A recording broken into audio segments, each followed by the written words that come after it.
Ήρεμα. Πέρασε τον.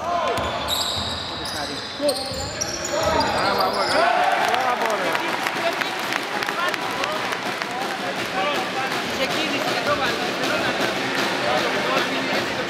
Έχει χρόνο συμμετοχής να κάνει λάθη και μέσα από αυτά τα παιχνίδια, τα επόμενα θα είναι αστέρι. Κάλε χέρι. Δεν έχουνε σούτ ρε παιδιά. Κάλε το χέρι σου. Δεν έχουνε σούτ. Δεν έχουνε σούτ. Ρε παιδιά. Ένα rebound ρε παιδιά. Μπας. Ρε παιδιά, ο Τάπας ρε παιδιά. Δεν έχουνε σούτ. Δύο επιθετικά. Ένα σούτ απ' έξω δεν έχουν βάλει άλλο παιχνίδι. Έχουν βάλει άλλο παιχνίδι.